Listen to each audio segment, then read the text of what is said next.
咁我哋跟住嚟緊咧就會有30分鐘嘅一個 workshop。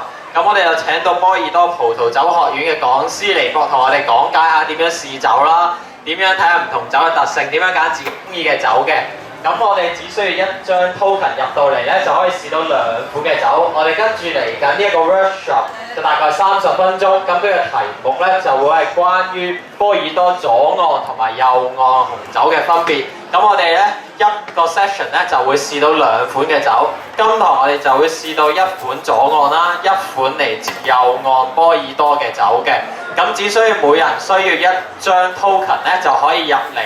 做一個30分鐘嘅 workshop， 同埋試到2款嘅酒，兼且同時間我哋會請到波爾多葡萄酒學院嘅導師教我哋點樣試酒，每一個步驟點樣揀酒，點樣選擇屬於自己嘅口味。咁如果大家對於波爾多嘅紅酒或者 wine tasting 點樣試酒有興趣嘅話咧，都歡迎嚟到參加我哋波爾多葡萄酒學院咯喎。咁我哋波爾多葡萄酒學院咧，只需要1人1張 token 就可以上到一個30分鐘嘅 workshop， 咁就會包埋嗰一個 topic 嘅2款酒試啦。咁跟住我哋嚟緊呢一個 section 咧，就會係講關於波爾多左岸同埋右岸嘅紅酒。咁我哋分別會有翻1款左岸同埋1款右岸嘅酒試嘅。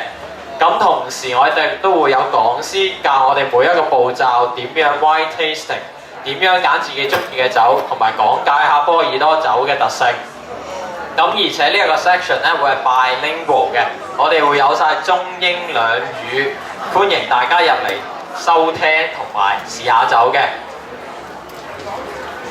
This presentation on Bordeaux's left bank and right bank. My name's Stephen Mack, and I'm one of the Bordeaux wine school educators. I have a wine school here in Hong Kong.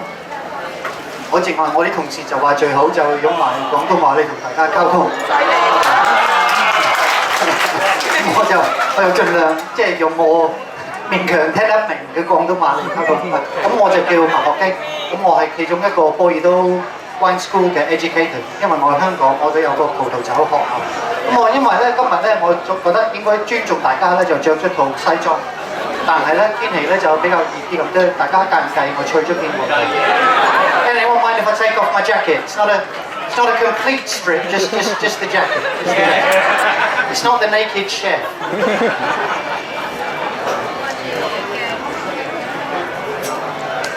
So we're going to talk about the left bank and the right bank of Bordeaux. 咁我哋今日嘅 topic 咧就係 Bordeaux 嘅 left bank 同埋 right bank。咁求其我哋講 left bank。The right bank 係有咩意思咧 ？What do we actually mean by left bank and right bank of Bordeaux? Well, the main river that goes down the middle is called the Gironde. 其實中間佢有條好大嘅河咧，就叫做 Gironde 嘅。And even though this is France, the river still flows towards the sea. You would imagine it would be the other way around in France, but it still flows towards the sea. 雖然喺法國咧，條河都係向外行嘅，可能大家會諗住咧就法國會調轉咗，但係咧其實佢都係向外行嘅。咁其實呢邊咧就叫左邊嘅，因為佢喺嗰邊行。It's going in this direction, so this is the left bank and this is the right bank. 呢度就係右邊嘅。咁兩邊個泥咧就唔同，the soil's different on both sides. 所以佢用嘅葡萄品種都唔同。So the grape varieties that grow in those soils are different. So the wine styles are different. 所以咧就葡萄酒唔同。So on the left bank, we have mostly soils which are gravel. These are soils which are dry and warm. 佢左邊咧，佢 left bank 咧，佢其實佢嗰啲 soil 咧就係一種 gravel， 一啲細細地嘅石頭嘅。咁佢嗰種嘅 soil 咧就比較熱，同埋比較乾，因為佢落雨嗰陣時咧啲水就好容易過土嘅。The reason that it's a bit drier is because gravel can drain water well. Dry, warm soils are suitable for a grape variety called Cabernet Sauvignon. 咁既然佢嘅 soil 就比較 dry 啲，同埋比較 warm 啲，佢係好適合呢個葡萄品種叫 Cabernet Sauvignon。Cabernet Sauvignon。但係右邊咧，佢其實佢嘅 soil 咧就比較 limestone 多。On the right hand side, they've got some soils which are more limestone. Limestone is suited to a grape variety called Cabernet Franc. 咁 limestone 係好適合一個葡萄品種叫 Cabernet Franc。咁佢除咗 limestone 之外咧，仲有埋啲 clay. Apart from limestone, there's clay, and clay is cold and it's wet. 咁 clay 呢一種 soil 咧就比較凍同埋比較濕。咁個結果咧就係佢適合 Merlot 唔適合 Cabernet Sauvignon。所以右邊咧 right back 咧其實 Cabernet Sauvignon 少，佢最多就 Merlot 同 Cabernet Franc。So on the right bank, where you've got this cold, wet soil, which is not really suited to Cabernet Sauvignon, they've got mostly Merlot and Cabernet Franc. So the style of the wine is different because Merlot and Cabernet Sauvignon have different characters. 因為 Merlot 同埋 Cabernet Sauvignon 佢嘅 style 唔同咗，所以右邊 right bank 嘅 style 同埋左邊嘅 style left bank style are different. So what are the styles of the grape variety? 其實佢嘅 style 係點樣樣咧 ？Merlot 就比較 fruity 啲，同埋比較圓滑啲。It's a little bit smoother, a little bit more gentle, a little bit more fruity. Cabernet Sauvignon 咧，佢其實佢嘅單寧就比較多。Cabernet Sauvignon is about tannin, and I'll talk more about tannin later. 單寧咧，我一陣間會詳細啲了解下。但係總言之咧，就係同一個人嘅一樣咧。Cabernet Sauvignon 係啲骨 ，Merlot 就係啲肉。It's the same as the human body. Cabernet Sauvignon is the skeleton, the structure. Merlot is the flesh, it's the body, it's the fruit, it's the roundness. Whereas Cabernet Franc is really very, very gentle, sometimes a little bit of spice. 其實 Cabernet Franc 咧，佢個影響咧就比較好細嘅，即係佢你只不過咧，你加5至10% Cabernet Franc 咧，個影響咧就已經感覺到㗎啦。但係佢係一個好輕微嘅影響咧，因為佢用嗰部分比較少，有時有少少調味料嘅感覺。You only add about 5 or 10%, and already you get a sense of that slight, soft, gentle spiciness. It's a very subtle grape variety because it's used in small percentages. 如果講啲白葡萄咧，其實佢左邊同右邊都冇咩大嘅分別。佢大部分嘅白葡萄咧就係兩條河嘅中間。The main area for the white grapes is in the middle, so it's not really a topic that we're going to cover today because it's not really a left and right bank issue because they're mostly in the middle. 咁我哋就即係會太詳細了解下白葡萄啦，因為佢大部分係中間，即係冇分左邊同埋右邊嘅。如果係乾烈嘅葡萄酒咧，佢 Sauvignon Blanc 多 Semillon 少。If it's a dry white wine, it's going to be mostly Sauvignon Blanc with a little bit of Semillon. 如果係甜酒咧，咁就 Semillon 多 Sauvignon Blanc 少。If it's a sweet white wine, which come from some areas around here, then it's going to be more Semillon with a little bit of Sauvignon Blanc. Muscadel is a very, very aromatic grape. 佢其實佢 Muscadel 係3個個白葡萄品種咧，佢個氣味同埋味道咧就非常明顯㗎啦。你加2至3%咧，個影響好大。You add just about 2 to 3% of Muscadel and it has a really strong impact. So they only add a little tiny bit of Muscadel. Muscadel 淨係用少少就已經係好足夠嘅。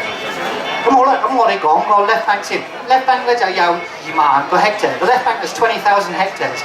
And the first question people always ask me is, what's a hectare?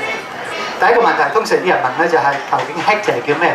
佢其實係10000平方米，即係100米乘100米。It's a 10,000 square meters. It's literally 100 meters by 100 meters. In UK terms, it would be about 4 football pitches. 如果講英國嚟講，我哋會大約了解就係第4個足球場啦。如果講美國咧，就可能得2個足球場，因為佢哋啲足球場都好大嘅。It's probably a little bit different to American football pitches. Their football pitches are a lot bigger, so it's probably 2 American football pitches. So there's a lot bigger. 20000個 hectare 咧屬於一個好大嘅範圍。It's a really big area, 20,000 hectares on the left bank. And one of the main areas, Grave, is where the first vines were planted in Bordeaux. 其實 Grave 咧就係第一個地區係波爾多有葡萄樹嘅，因為咧 Medoc 咧向白邊呢度咧全部係 underwater， 佢有細水喺度嘅，plant唔到啲任何嘢嘅。Medoc at the time was flooded, you couldn't plant anything. Grave was the first area, but now Medoc is more famous. 可能大家都會聽過啲 Chateau Lafite 咧、Chateau Latour 嗰啲全部都係 Medoc. You've all heard of all the famous names like Lafite and Latour. I've got some here. You're going to have the Lafite first.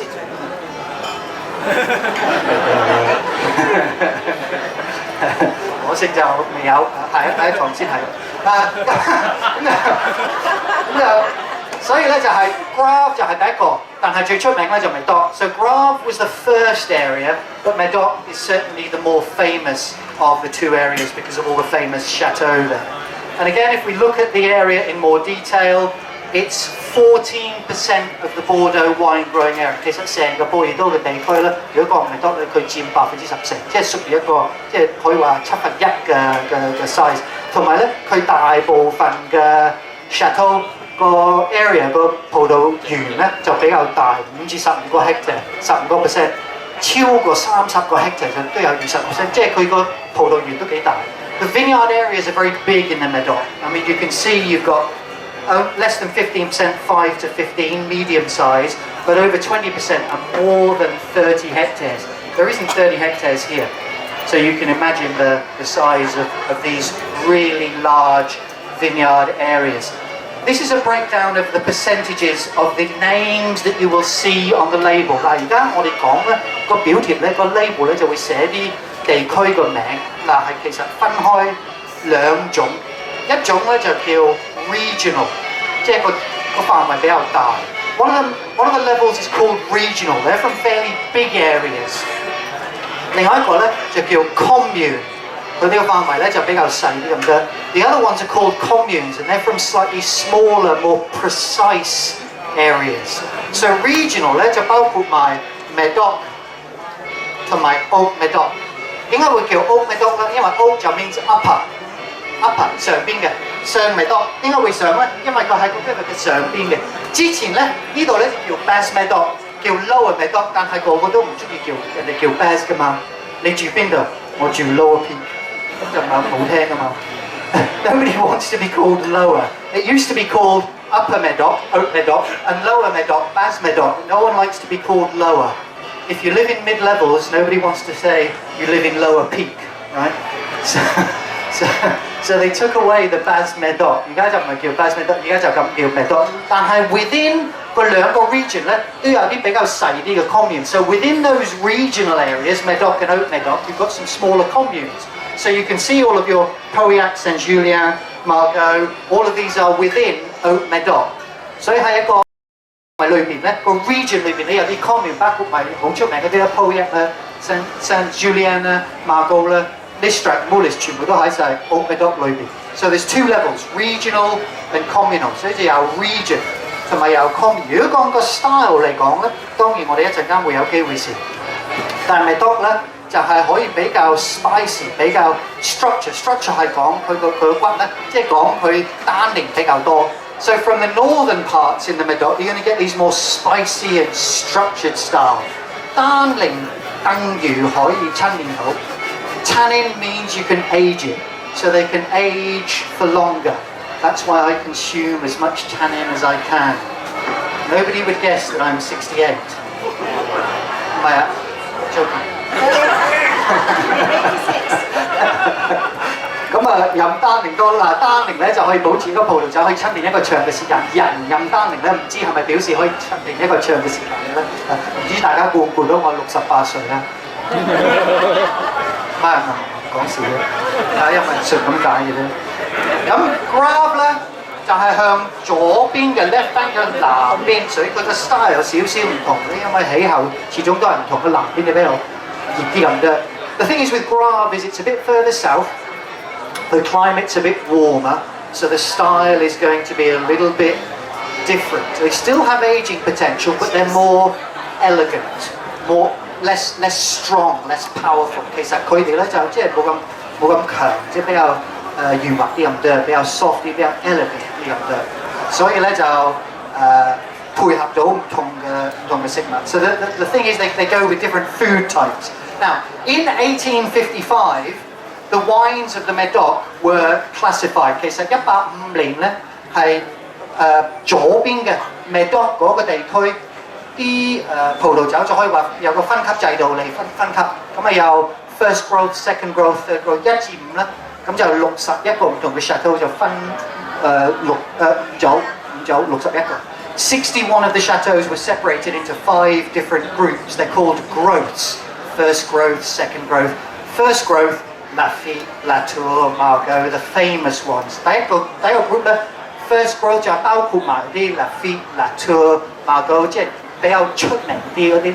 咁跟住咧就有 second、third、fourth、fifth， 總共咧有61個 ，totally there's 61 chateaux classified in those groups. One of which is from here, from the northern part of the Graves, Haut-Brion, along with Mouton Rothschild are the other fourth and fifth first growths. 其實first growth 咧有5個 ，Lafite、Latour、Mouton Rothschild、Margaux 同埋 Haut-Brion。Haut-Brion 咧就係其實喺呢度噶啦，唔係 Médoc 佢係 Graves， 但係都係包括埋係 Médoc 嗰組嘅。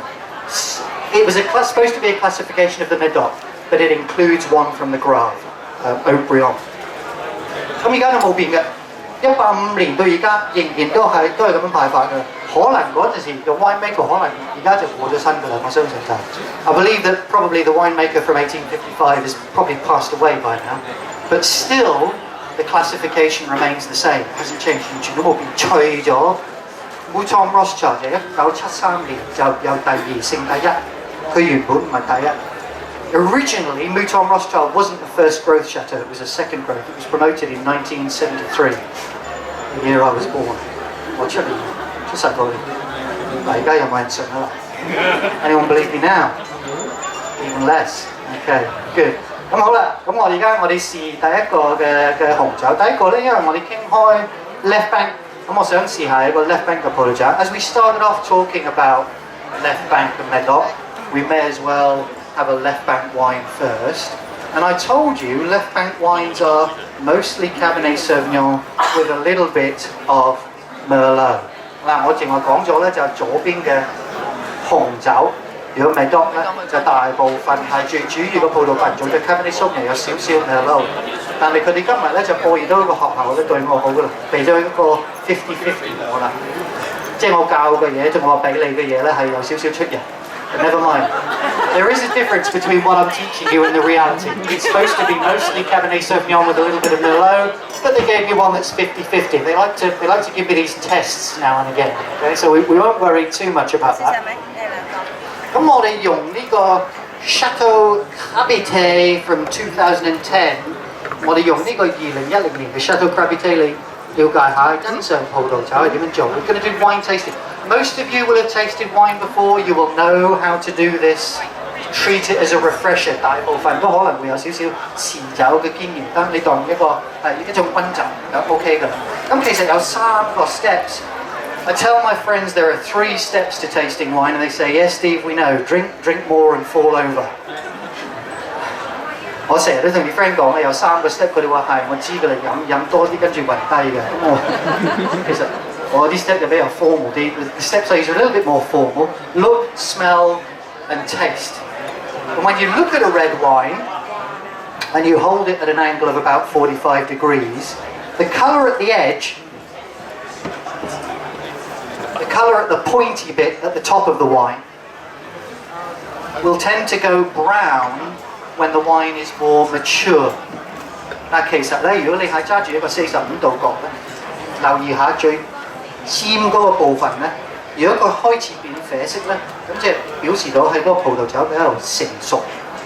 嗱，你估唔到年份咧，你冇可能望落去，係喎，2007年我睇得出㗎喎。You can't look at a wine and go, oh yeah, I can see it's a 2007. If you want to know what year the wine was made, look at the label. 想知道其實佢年份係咩咧？可以睇到個表條咧，就已經係好足夠啦。佢會顯示出，咁就睇到個顏色咧，即係睇下你覺得成熟定即係比較好似我咁後生咧。咁跟住咧就下一個 step. So all you do is you look at it and you think, does it look really mature or does it look as youthful as Steve does? And then you move on to the second step, which is to smell the aroma. 試下個氣味。咁試完之後咧，個葡萄酒冇嘢唔妥咧。As long as you check that it's got no faults, then to get a really strong sense of the aroma, you swirl the glass. 可以搖下個杯。嗱，擔心會蒸污糟，坐你隔離嗰個人咧就可以喺張台度搖下個杯。If you're worried about splashing the wine on your neighbours, you can always twist the glass on the table. 嗱，我用隻手咧係對表張台嘅啫，你唔係一定要擺喺隻手上邊㗎。冇必要，你可以直接擺張台得㗎啦。我隻手係對表張台嘅啫。My hand just represents the table. Okay, you don't need to put the glass on your hand. You can put it directly onto the table. And that swirling will break the surface tension, increase the surface area of the wine and make the aromas more easy to detect. 其實邀個杯嘅時間咧，就會容易啲感覺到嘅氣味啦，感覺到嘅啫。但係講唔講得出究竟你試緊啲咩氣味咧？另外一件事。You can sense the aromas more easily, but can you describe them? Describing them is about experience. 講劇究竟有啲咩氣味咧？講經驗，唔係講天分。It's not a skill, it's an experience, it's practice. But I'll let you into a little secret. 嗱，講少少秘密先。我其他波爾多 wine school 嘅 professor 喺度得㗎。As long as there's no other Bordeaux wine school professors that hear this, okay? 如果你有個朋友話你參加咗一個試酒課程，咁呢個葡萄酒有啲咩氣味，咁佢會攞個杯俾你試。What you'll find is after you've been on a course, someone will give you a glass and say, all right, tell me what that smells of. And it will be a wine that smells of nothing. Because if it smells of something, they wouldn't ask you. 咁其實嗰個葡萄酒咧一定係完全冇味嘅，因為如果有咧，佢根本係唔需要問你㗎啦。咁你就企喺度，個方法就好簡單，搖下個杯，試下個氣味 ，twirl the glass, try the aroma, and say with total confidence， 跟住咧就好有信心咁樣講咧 ，forest fruits。呢個 forest 裏邊咧有好多唔同嘅生果嘅，實係啱嘅。The thing is with forest fruits, there are so many fruits in the forest. You're bound to be right. Blackberries, blackcurrants, raspberries, blueberries. Grab the glass. Forest fruits. 但係呢個咧，因為喺一個課程咧，我唔可以講得咁簡單。I can't leave it that simply in this sort of environment in a lesson like this. So let's see what's really there. I think there's a little bit of soft blackcurrant 其實有客家栗子嘅氣味咯，應該有少少橡木嘅影響咧，有少少比較煙味咧。There's a little bit of impact from some oak agings, a little slightly smoky note. And there's a little bit of impact from the maturity because at the end of the day this wine is 5 years old. You get a little bit of leather and tobacco. 其實呢個咧都有少少陳年嘅影響咧，就係啲皮同埋一啲 tobacco 嘅影響咧，同埋一啲即係鹹香嘅氣味 ，a little bit savoury notes as well as the fruity characters. And then finally we try it on the palate. Now the tongue has different sensations in different positions. Tip of the tongue, sugar. Sides of the tongue, acidity. Back of the tongue, bitterness. 其實個 tongue 唔同嘅部分、唔同嘅位置咧，有唔同嘅感覺。如果講甜咧，糖嘅甜度咧，就係條 tongue 嘅前面；如果講酸度咧，就係苦嘅感覺咧，就係後邊嘅。所以咧，你一定要嗰個葡萄酒 cover 埋成個 tongue. So you've got to get enough of the wine to cover the tongue to get those full sensations. 嗱。大部分個紅酒，特別係波爾多個紅酒咧，就冇糖嘅，係乾烈嘅，一定會係乾烈嘅，所以呢樣就唔使諗咁多。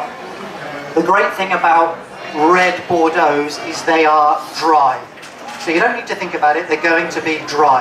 Acidity 嗰方面咧就平時冇白酒咁高，通常紅酒嘅 acidity 咧就比較低啲咁得。Usually red wines have a slightly lower acidity than white, so this is a kind of a medium acidity.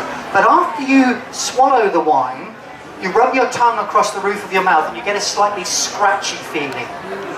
如果其實咧飲咗落去之後咧，如果你係個 tongue 咧就係喐下喐下，你會有少少鞋地嘅感覺。呢個咧就係單寧嘅影響啦，因為單寧咧會吸收蛋白質嘅。The thing is it's the effect of tannin.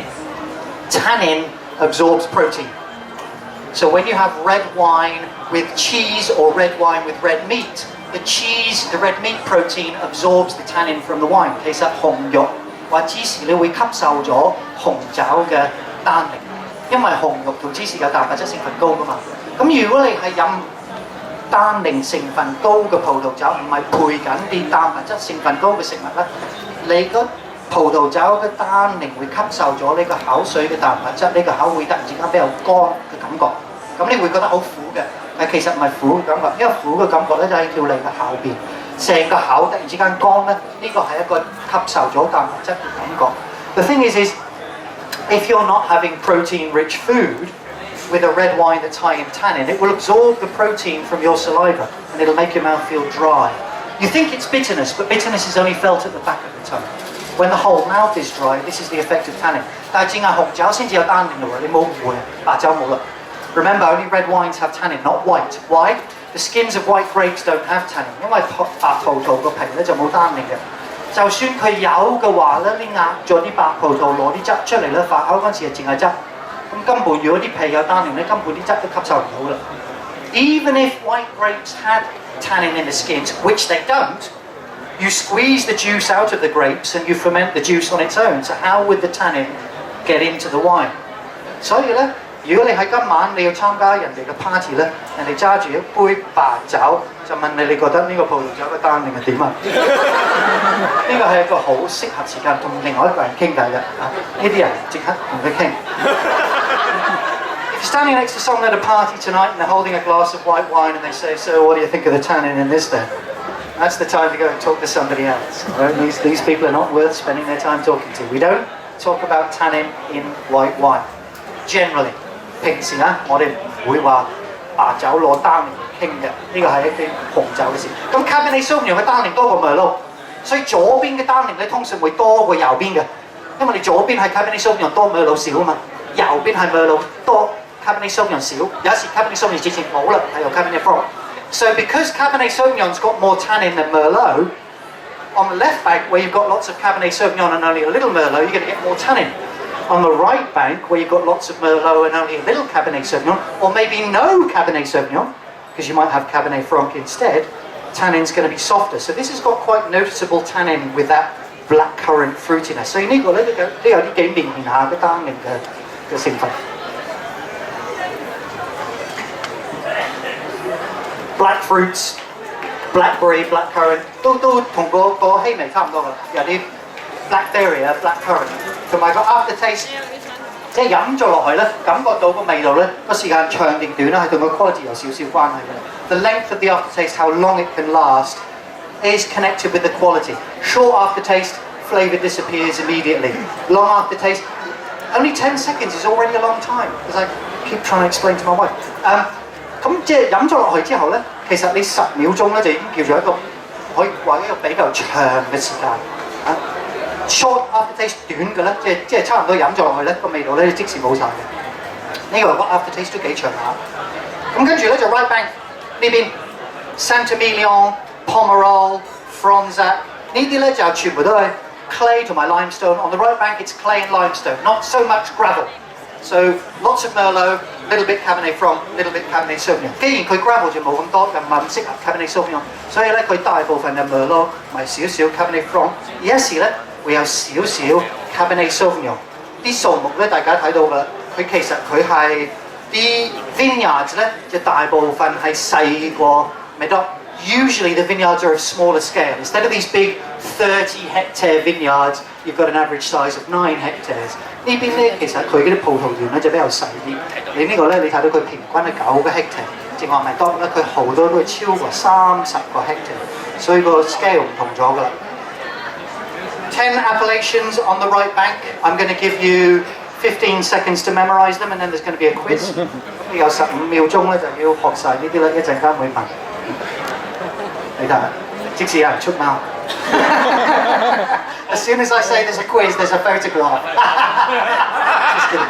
咁好啦，咁呢啲我唔太詳細講啦。嗱，右邊嘅佢哋叫 appellation， 即係佢哋個地區個名咧。The name of those areas, those communes, the appellation on the right bank. You can see all those names here, and these are classified every 10 years。嗱，你留意下㗎啦，呢啲咧就每10年都會做個分級制度嘅。你唔好忘記，Medoc就150年到而家都冇喐過，但呢啲咧佢每10年就會變嘅。These change every 10 years. Don't forget, the classification of the Medoc was 1855 and it hasn't changed since. So let's try the Saint-Emilion. Oh no, we're going to talk about the Libonais. The sort of styles you get, smooth, silky, fruity, because lots of Merlot. 佢其實咧比較圓滑啲，因為個單寧咧就冇咁高，因為你 Merlot 就比較多啲，所以佢嘅生果味咧就比較圓啲㗎。So it's a lot fruitier, a lot softer.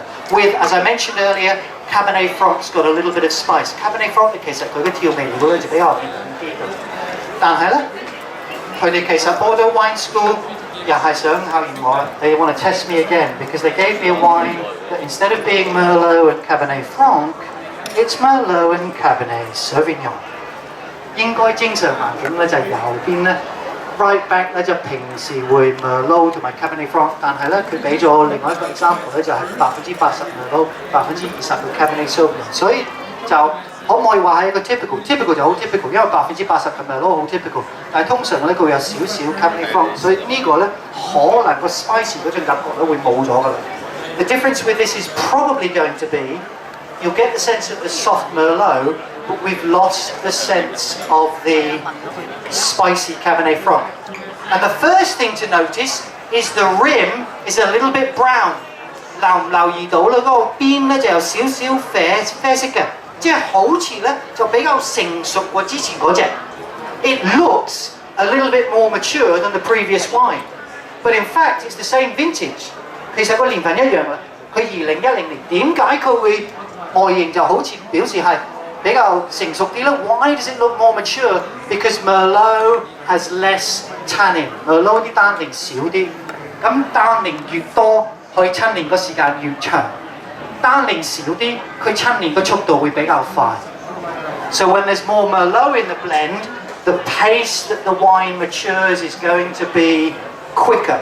So we've already got a sense of that slight brownness at the rim.But that's not going to affect how much we enjoy it， 但係唔會影響我哋欣賞到㗎啦。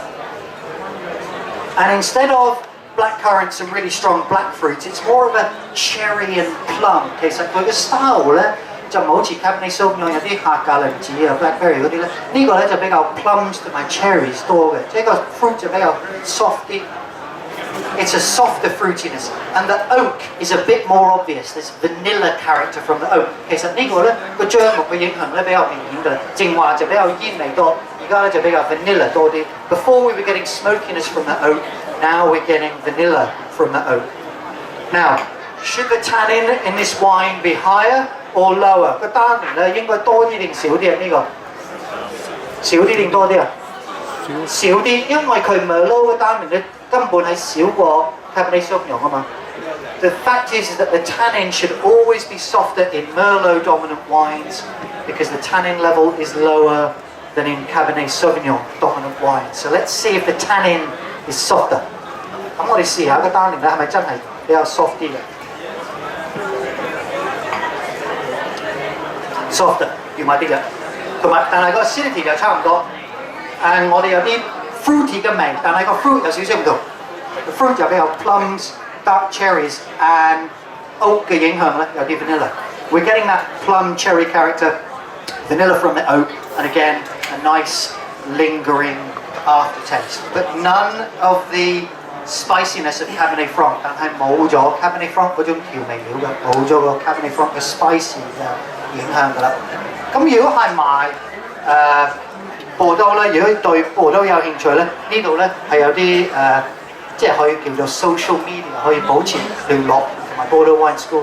咁如果想喺香港或者 Asia 參加啲波爾多或者任何其他嘅葡萄酒嘅學院嘅課程咧，就可以傾完之後咧，我有啲卡片喺度，我哋可以隨時攞㗎啦。咁 carry on 欣賞今日波爾多同埋其他咁多國家嘅葡萄酒。Cheers! Enjoy your wines the rest of the day. Have a nice weekend. Thanks for coming. Cheers.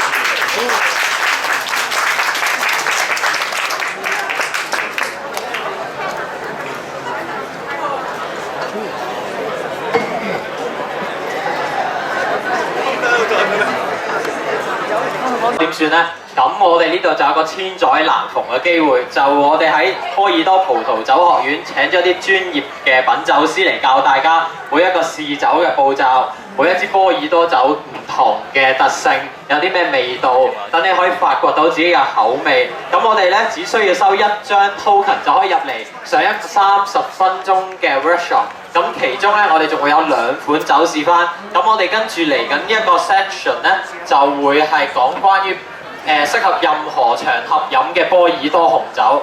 咁如果大家有興趣學下一啲正確正宗嘅波爾多酒品酒方法嘅話咧，咁就千祈唔好錯過呢個機會啦。咁我哋就係一個30分鐘左右嘅 workshop。咁我哋就會有2款波爾多嘅紅酒試翻，同時我哋會有請嚟一個專業嘅品酒師教我哋點樣品酒嘅步驟，教我哋點樣揀適合自己嘅紅酒。咁如果大家想知道點樣品酒，學習點樣嘗試波爾多嘅酒嘅話呢，就千祈唔好錯過呢個機會啦。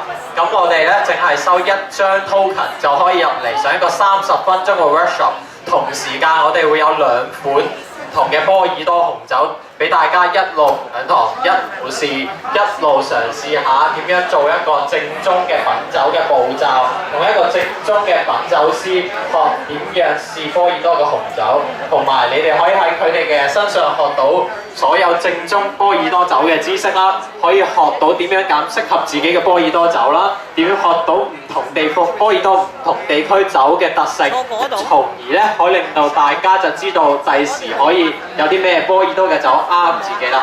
我哋就大10分鐘內就會開始。咁我哋呢一堂而且係 bilingual 中英用嘅。咁我哋就會請到係波爾多葡萄酒學校嘅專業品酒師，教大家每一個品嚐紅酒嘅步驟，每一個基本嘅紅酒知識，同埋波爾多每一個地區。好。波爾多每一個地區紅酒嘅特性，咁我哋只需要1張 token 就可以入嚟上一個30分鐘嘅 workshop， 同埋我哋同時會有2款嘅波爾多紅酒試翻。咁邊飲嘅同時咧，我哋嘅講師咧，咁喺試酒嘅同時，我哋有10間葡萄酒學院，我哋最後得翻7張飛嘅啫。咁好快有手慢冇啦！如果大家嚟到 Wine and Dine Festival， 想學習 wine 嘅 knowledge， 想知道波爾多酒有嘅咩特別，想學習正宗品酒試酒嘅步驟同埋入邊嘅知識，咁真係要唔好錯過呢個機會啦！我哋呢度就請到波爾多葡萄酒學院專業嘅酒評師嚟到教大家點樣試酒，教大家波爾多酒每一個唔同地區嘅特性。教大家點樣揀屬於自己嘅口味，教大家點樣揀到自己中意嘅酒。咁我哋只係得翻最後7張飛，依家得翻最後3張定4張飛嘅啫。咁大家千祈唔好錯過呢個機會啦，只係得翻3張定唔知4張飛嘅啫。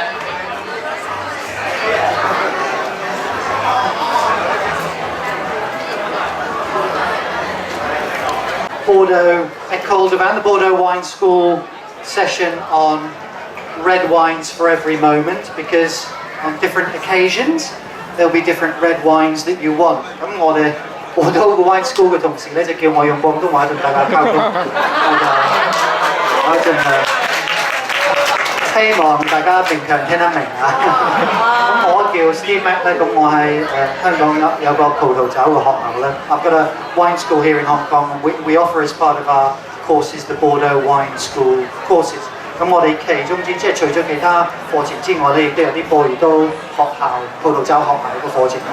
咁今日咧就係特別講係Bordeaux嘅 red wine， 因為可能佢哋最出名紅酒，雖然佢哋白酒就有㗎啦，同埋亦都有啲幾出名嘅甜酒咧，佢哋最出名就都可以話係紅酒。Now they do of course have white wines, both dry and sweet, and the sweet white wines are actually very famous.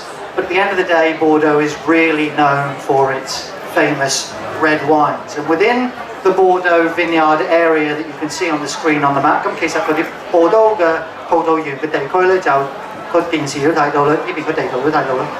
佢大部分個紅酒嘅區咧，就係呢邊同埋呢度，中間呢度咧大部分係白酒嚟。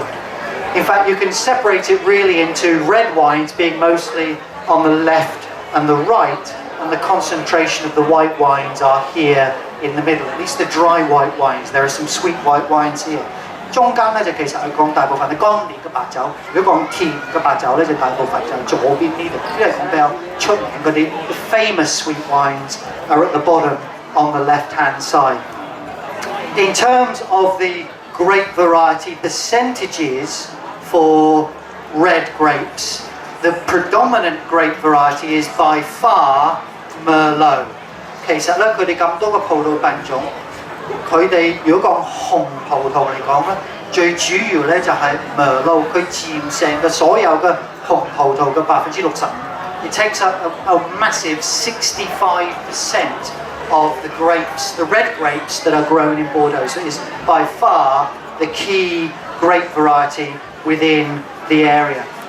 Why is it so popular? Well, Merlot has a very soft tannin and very nice fruit. We'll talk more about tannin later. 點解 Merlot 會咁受歡迎呢？因為佢嘅蛋型咧就比較圓滑啲，同埋咧佢個生果味咧個果味個 fruity 嘅感覺咧就比較綿啲㗎啦。Cabernet Sauvignon is very famous because it's used as a major grape variety in some very famous wines like Lafite and Latour. Cabernet Sauvignon 係一個好出名嘅葡萄品種啦，就因為好多好出名嘅葡萄酒咧，用一個好大部分嘅 Cabernet Sauvignon， 包括埋 Lafite 同埋 Latour。但係咧，如果講數量，唔好講最最名貴嗰啲咧，就係 Merlot 就比較多好多。If we ignore fame and just talk about volume, there is a lot more volume of Merlot in Bordeaux than there is Cabernet Sauvignon. Cabernet Franc is an important grape on the right bank, but it's still overall quite a minor grape. 雖然 Cabernet Franc 係一個好緊要嘅葡萄品種，特別係呢個右邊嘅地區，都係屬於一個即係講總共嚟講呢個小部分嘅葡萄品種嚟嘅。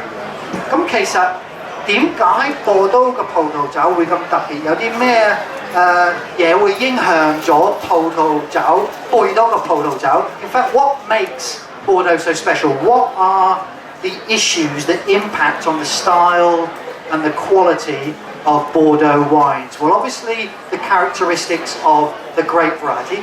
好明顯，葡萄品種會有個好大嘅影響啦，因為唔同嘅葡萄品種有唔同嘅氣味同味道，有單寧多、單寧少，同埋其他會影響氣味同味道嘅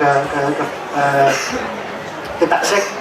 Of course, the grape variety has a very big impact. Different grape varieties have different flavours, different levels of tannin, and other aspects about them that are going to impact on the style. Climate's going to have a big impact. 氣候都會有個好大嘅影響咧。Climate 比較熱，葡萄咧佢會熟嘅速度會比較快。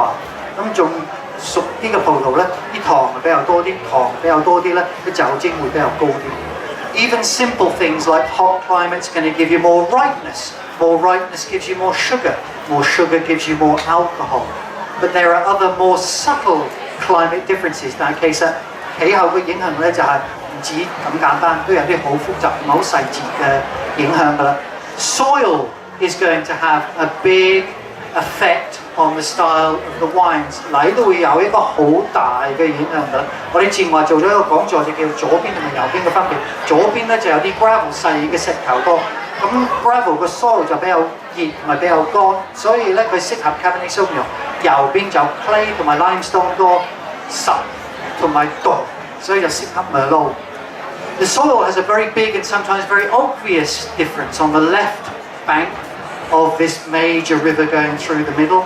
The major soil is gravel, which drains well, so it's dry and it's hot, so it's suitable for Cabernet Sauvignon. On the right-hand side, it's all about clay and limestone, which is cold and it's wet, so it's much more suitable for Merlot. So the soils are going to have an impact. And then it gets into even smaller scale. We talk about climate, which is the climate of the whole of Bordeaux. 我哋講氣候咧，就講成個布宜都，但係亦都有啲 microclimate， 唔同嘅葡萄園都會有唔同嘅氣候啦。The microclimate goes right down to vineyard level. Individual vineyards will have a slightly different climate to other areas. And then of course you've got the wine making. Are you going to use oak barrels? What temperature is the fermentation? 咁其實做 wine making 有啲好大嘅分別啦，用橡木嚟陳年啦，發酵嘅溫度咧，好多唔同嘅wine making 嘅方法都會對個葡萄酒有個好大嘅影響啦。Lots of wine making techniques are going to have a big impact on the style. So, left bank of the Gironde River, left bank of this river, the Gironde and the Garonne. This side is mostly gravel, dry, hot, suitable for Cabernet Sauvignon. 大部分我哋左邊嘅左岸嘅 soil 咧就係嗰種 gravel， 咁就係乾熱，適合 Cabernet Sauvignon。Cabernet Sauvignon 嘅單寧咧就比較多嘅咪咯，所以左邊嚟嘅葡萄酒 Cabernet Sauvignon 都可以陳年嘅時間比較長啲。Because Cabernet Sauvignon's got more tannin than Merlot, left bank wines have more tannin. That means they can generally be aged for longer. Then you've got the clay and limestone, which is coming from the area between the rivers, and a lot of this is suitable for white wines. Clay 同埋 limestone 如果兩個配合一齊咧，就好適合白酒，所以嗰兩條河嘅中間咧就好適合乾烈嘅白酒。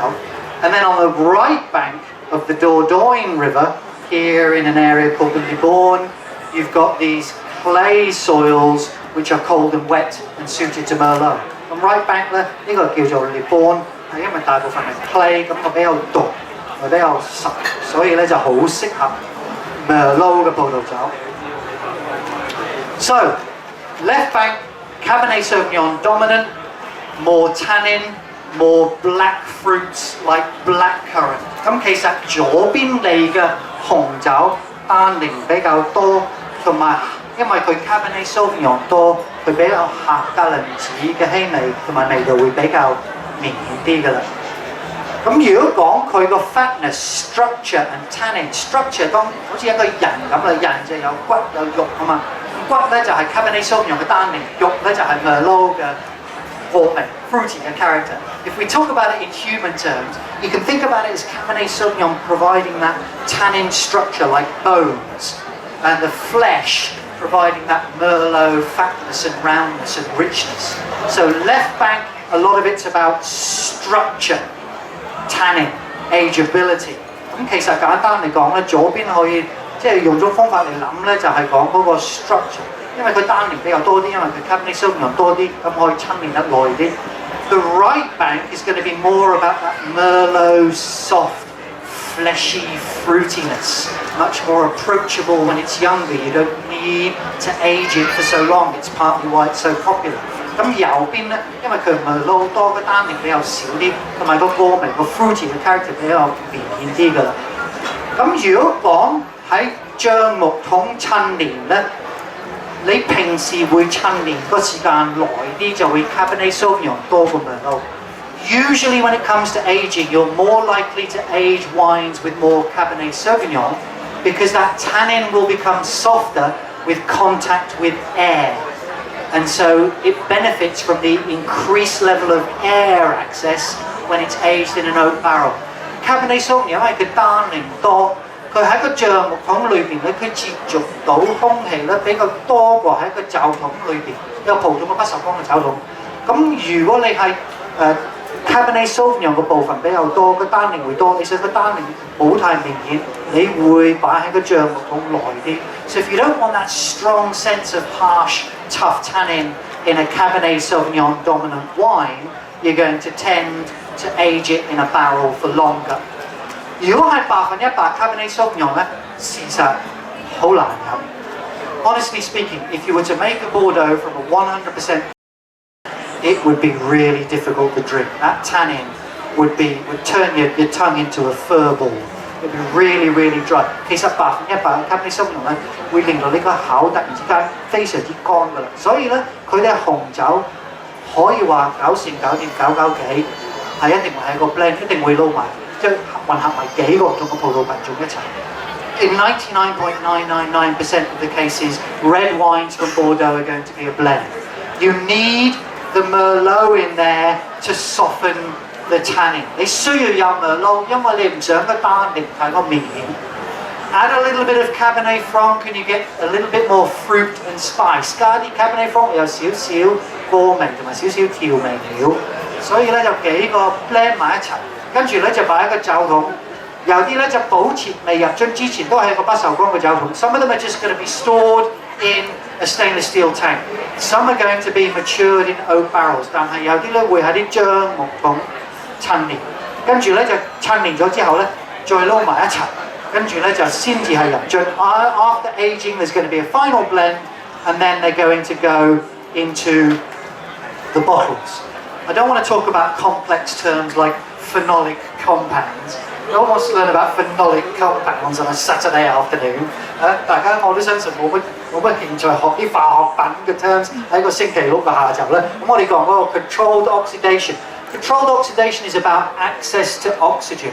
That's what we do when we put red wines in a barrel to allow them to evolve more quickly by having enhanced access to oxygen. 其實我哋講 control oxidation 即係控制到佢接觸到空氣嘅速度咧，因為佢當然接觸到嘅空氣一個橡木桶多過喺一個玻璃樽或者係一個不鏽鋼嘅酒桶，所以呢個咧就係講陳年嘅嘢，呢個會將個單咧就比較 soft 啲咁嘅。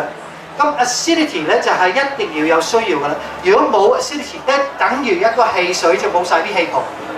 Acidity in a wine is rather like the bubbles in a fizzy drink. No one likes flat Coca-Cola. And it's the same with a wine. A wine without acidity is 葡萄酒又係一樣，葡萄酒完全一啲酸度都冇啦，都係即係好似一個汽水就完全冇晒氣嘅。呢個咧就講 balance， 係你想有，但係唔好話太多。Wine is all about balance. You want to have some tannin, you want to have some acidity, you just don't want too much. It's about balance. So what are the characteristics? Now, 如果個 label 咧就寫 Bordeaux or Bordeaux supérieur. If there's anybody French in the audience, excuse my appalling pronunciation. 如果有啲法國人咧，唔好意思，我講出嚟啲法文嘅字咧講得好難聽。好肉酸，好明顯我唔係法國人。It's obvious that I'm not from France. Now, Bordeaux and Bordeaux Superior, the grapes could have been grown anywhere in Bordeaux. 波爾多同埋 Bordeaux Superior 其實佢啲葡萄咧係波爾多嘅邊度釀啲葡萄都得。咁 Superior 同普通有啲咩分別咧 ？So what is the actual difference between Bordeaux Red and Bordeaux Superior? Some legal issues 其實都係同啲法例有關嘅。Bordeaux Superior, the law requires that it has 0.5% more alcohol. 法例要求佢係有多0.5% 係酒精嘅。咁即係咪個目的係令到你飲醉咗個速度比較快咧？Is the objective to get you drunk quicker? No. Because what do you need to get the alcohol? How do you get the alcohol? 其實嗰啲酒向邊度嚟咧？你需要有啲咩先至有酒精多啲咧？多啲糖啊嘛。You need more sugar. And how do you get more sugar? More ripeness. 點先至有多啲糖咧？就係啲葡萄比較熟啲。所以呢個法例要求你有多0.5%，即係法例要求你啲葡萄熟啲嘛。So what it actually means is, if I force you to have 0.5% more alcohol, you've got to have riper grapes. So Bordeaux Superior is going to have a bit more ripeness, often a bit more complexity, a bit more concentration. 所以其實 Bordeaux Superior 係真係 superior 啲咁嘅，係會有啲味道咧就比較明顯啲，同埋多啲嘅氣味同味道。So 我哋試下一個 Bordeaux 嘅紅酒，所以呢個 first 嘅葡萄酒咧。其實佢啲 grapes 咧係可以 from 邊度都得，因為佢嘅 appellation， 佢嘅同法例有關嘅地區係叫做 Bordeaux。The appellation, the legal designated zone from where it comes is Bordeaux. So the grapes can come from anywhere. And usually when it's appellation Bordeaux or Bordeaux Superior, it's mostly Merlot. 平時咧。如果係 Appellation Bordeaux 或 Bordeaux Superior， 佢最主要嘅葡萄品種咧都會係 Merlot。咁其實我哋試酒嗰方面咧係有3個唔同嘅 steps。Now there are 3 steps when we're tasting wine. I know most of you have an awful lot of tasting experience, but just treat it as a bit of revision. Saturday afternoon revision。我知道大部分嘅參加者都有啲。好有經驗去欣賞葡萄酒，但係我哋都係當一種星期六下晝適合嘅溫習嘅。咁3個 steps 其實我啲朋友都話係有3個 step， 飲多啲跟住暈低。咁呢個我相信唔係大家嘅目的，大家嘅目的係咁都唔會嚟到呢啲咁嘅 wine fair 啦。I don't believe that your objective is to drink more and fall over like a lot of my friends would. So our 3 steps are look, smell and taste. When you look, if you look at the edge of the wine, you'll notice it's a little bit orangey. And that shows signs of maturity. The colour is changed from the original red to a little bit orangey. 其實佢原本嘅顏色咧係紅色，但係如果你打側個杯45度角咧，如果你冇攞個 protractor 嚟，我都會接受30至60啦，你唔好計啊，冇所謂，唔係一定要45度角。It doesn't need to be precisely 45. If you didn't bring your protractors, I'll accept anything between 30 and 60 degrees. It's okay. 你會睇到咧個邊咧最尖嗰部分呢個顏色有少少可以話琥珀色。In fact, the most accurate description of that rim colour would be amber. And that's because the wine is showing signs of maturity. And that's even though it's younger than the next wine. But the next wine has got less of the amber colour. 呢個咧就其實後生過下一個葡萄酒，但呢個咧個琥珀色仲明顯過下一個葡萄酒。咁點解會係咁嘅咧 ？The thing is why is it like that? Because wines that are sourced from Bordeaux tend to be from vines with lots of bunches of grapes. They're volume-producing vines. 其實波爾多嘅葡萄酒咧，佢產量比較高，一棵葡萄樹咧，佢出嗰幾湊葡萄咧多過美多或者鋪日或者其他地區。We call these high-yielding vines. 嘅產量比較高。咁產量高嘅葡萄樹，佢做出嚟嘅葡萄酒，佢陳年嘅速度咧，平時會快啲咁啦。So high-yielding vines are going to give you grapes that will mature as wine at a more rapid pace. So this one is already showing real signs of maturity. Now when you look at a wine, you can't tell the vintage just from the appearance. 你望落去，你都睇唔出個年份啦，你唔好誤會，即係冇可能望落去，係喎，07年你睇得出嘅喎，冇可能係咁做。你 can't look at a wine and say, oh yeah, that's a 2007, it's obvious. If you want to know the vintage, look at the label. 想知道個年份咧，你睇個 label 就得啦。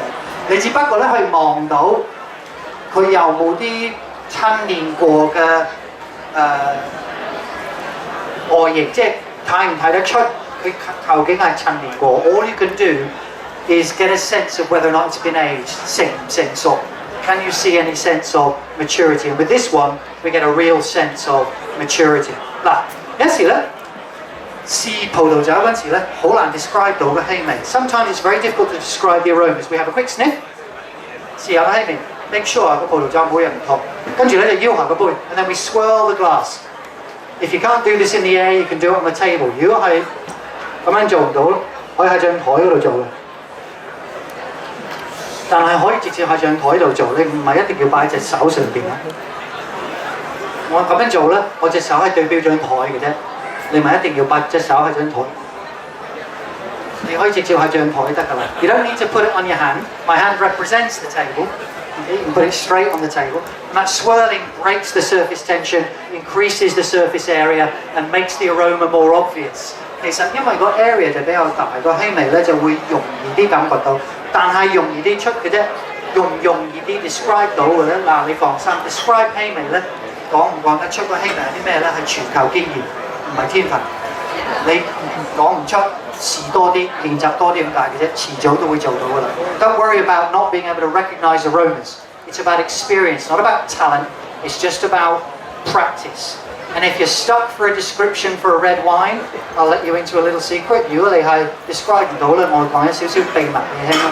你搖下個杯，試下氣味 ，just swirl the glass, smell the aroma, and confidently say， 咁啊好有信心咁樣講啦。Forest fruits， 因為個 forest 裏邊咧有好多唔同嘅 fruit 嘅，實係啱嘅。There's so many fruits in the forest, you're bound to be right.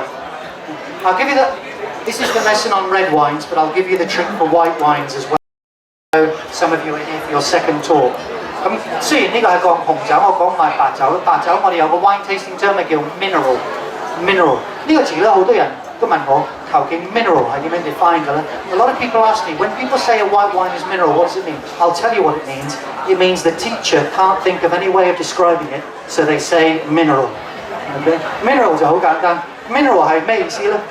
其實佢嘅 definition 咧就係個老師乜都講唔到，乜都發現唔到，乜都講唔出，所以就講 mineral。因為冇人夠膽問佢 mineral 咩意思 ，because no one dares ask what is mineral. They just go, oh yeah, mineral。係喎，啱啊 mineral。咁呢個紅酒 ，and because it's got lots of merlot, there's some plums, and there's this slightly smoky, leathery character。呢個咧就其實有啲 plums。同埋有啲煙味，同埋有啲皮。呢個皮點解我哋會有皮呢種氣味咧？因為呢個係陳年過， This is one of the characteristics of mature red wines. Then on the palate, we have to cover the whole tongue. 其實我哋一定要入到足夠咧，即係 cover 晒成個 tongue， 因為條 tongue 前面咧係感覺到敏感係啲甜嘅感覺，要有糖咧就會有啲感覺。如果係側邊咧就比較酸啲嘅感覺，如果後邊咧就苦嘅感覺。Your tongue sensitive to different sensations in different parts. Sweetness and sugariness at the tip, acidity at the sides, and bitterness at the back. So we'll give this a try and see whether we find it's sweet, dry, the level of acidity and the level of any bitterness, which there shouldn't be. 嗱，我哋試下佢其實佢甜定乾烈咧，同埋佢酸度去到邊，同埋有個苦嘅感覺，佢苦嘅感覺咧應該係冇嘅，同埋咧應該會乾烈㗎啦。波爾多個紅酒咧係大部分就會係乾烈，少會有甜嘅波爾多個紅酒。Very very rarely would you have any sweetness in a red wine, so I expect it to be dry. Dry 乾烈。酸度唔係太高，跟住咧你喐下個 tongue 咧就試下有冇嗰種鞋地嘅感覺。Move your tongue, rub your tongue, and see if you get this scratchy sensation. This is coming from the chemical called tannin. 呢個就係講一種化學品叫單寧。單寧咧就紅葡萄嘅皮。咁做紅酒嘅時間咧，發酵係汁同埋葡萄一齊，咁會吸收咗葡萄皮嘅單寧。When you make red wine, it's juice and grapes fermenting together. So the juice is going to absorb the tannin from the skins of red grapes. When you make white wine, you squeeze the grapes and just ferment the juice. You don't ferment the juice and the grapes together, just juice. 但係發酵如果係白酒咧，淨係汁喎，壓住啲葡萄攞晒啲汁出嚟，淨係發酵係淨係汁。所以咧，絕對白酒唔會有單寧㗎啦。如果你今晚咧去到人哋個 party， 人哋揸住一個杯係白酒問你。你覺得呢個葡萄酒嘅單寧係點啊？呢個係一個好適合時間同另外一個人傾偈嘅，呢啲人即刻嘥時間同你傾嘅。If you're at a party tonight, someone's holding a white wine and says, "What do you think of the tannin in this then?" That's when it's time to go and talk to someone else. Okay? These people aren't worth your time. We don't talk about tannin in white wines generally. 平時我哋唔會講單寧嘅嗰個白酒。咁呢個單寧咧，其實唔係太多嘅。單寧咧就會吸收咗蛋白質，咁所以咧，如果食物蛋白質成分高咧，就會吸收咗你啲單寧吸收咗噶啦，所以咧就唔會有個單寧嘅感覺。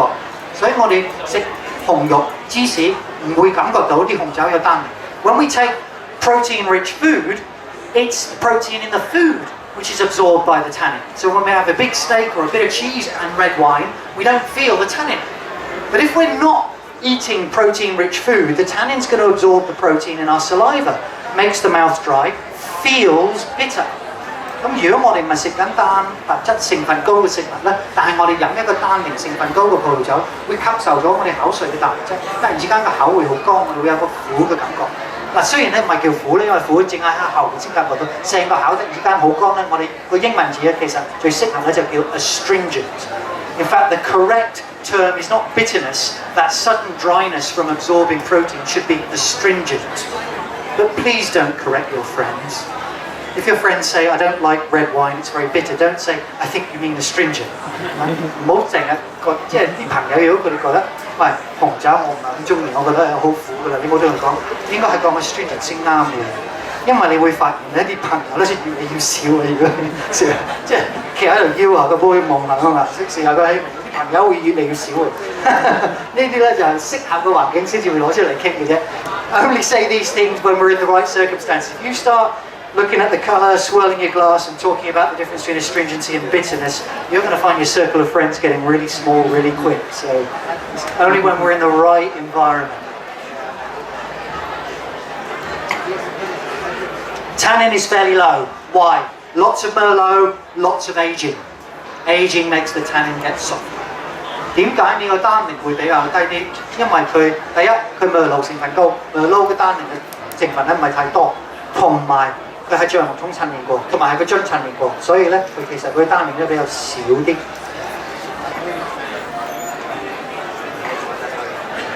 Plums, cherries, and a nice level of acidity. 佢有啲 plums， 有啲 cherries， 同埋個 acidity 咧就好足啊，好方便配合到啲食物。所以呢個咧係一個好 typical 嘅陳年過嘅波爾多嘅紅酒，但係 from 成個波爾多嘅地區個範圍比較大。This is a very typical Grapes can come from anywhere in Bordeaux. Mature red wine from the general Bordeaux area. When we go into specific places, they will have specific characteristics. 但其實我哋嘅地區咧比較細啲，佢釀啲葡萄，嗰啲葡萄園啦，from一個比較細啲嘅地區，咁其實佢個 character 就會比較明顯。When you're doing it from a small specific place, you've got specific characteristics. Medoc, Cabernet Sauvignon, so lots of tannin, lots of power. 因為佢 Medoc 佢講嗰個 blend， 佢最主要咧就係 Cabernet Sauvignon， 所以佢嘅單寧會比較多，同埋咧佢比較 powerful 啲，比較明顯啲，同埋因為佢單寧多，佢陳年到嘅時間咧比較耐啲，始終大部分最主要 Merlot 部分嘅葡萄酒係唔可以陳年 Cabernet Sauvignon 咁耐。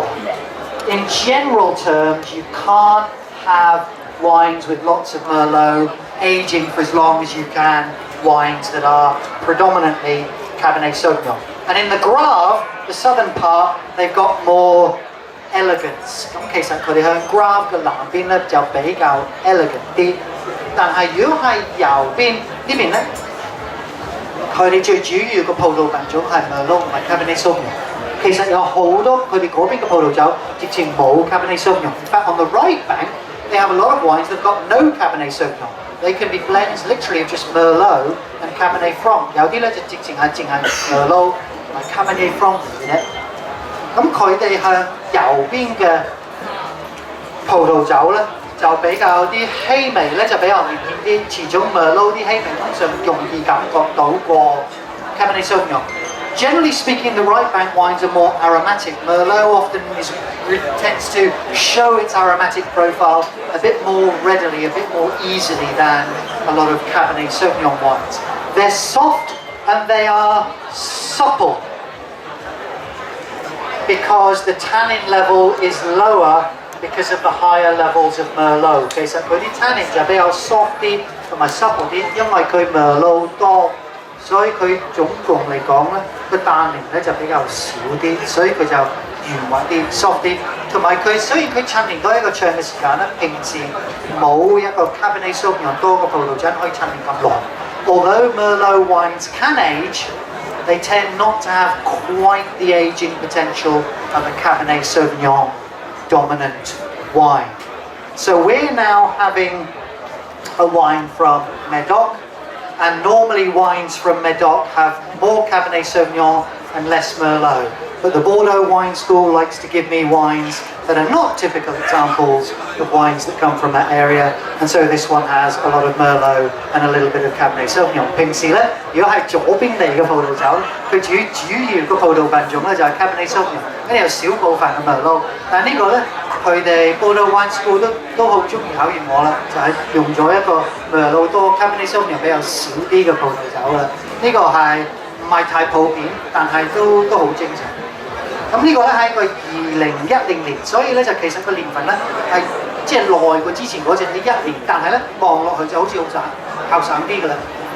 When you look at it, it actually looks younger than the previous one, even though it's a year older. In the same way that I look so much younger than I am. 即係同我睇唔出我個年份係幾時㗎啦。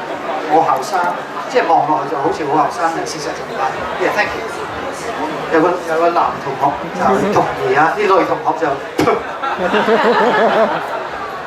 There's a gentleman that agrees with me because he's being kind, but all the ladies are going, you look young, yeah, right. Okay, so 咁而家咧，其實個氣味咧又唔同㗎啦。之前嗰隻咧就 plums and cherries， 但係呢個咧，因為佢 Cabernet Sauvignon 就比較多啲，同埋咧佢係 from Medoc， 所以咧就個產量就比較低啲，所以個 flavour 就比較強啲、明顯啲咧。咁就會有啲客家輪子 blackcurrant 同埋 blackberry。The thing is with this is it's from a smaller area, lower yields, more concentrated character, a stronger sense of that blackcurrant and blackberry aroma. And I suspect on the palate we will have more tannin. 我思疑咧，因為佢嘅 Cabernet Sauvignon 都幾多，同埋佢係 from Medoc， 可能佢單寧咧就會比較明顯。But let's try， 你試下。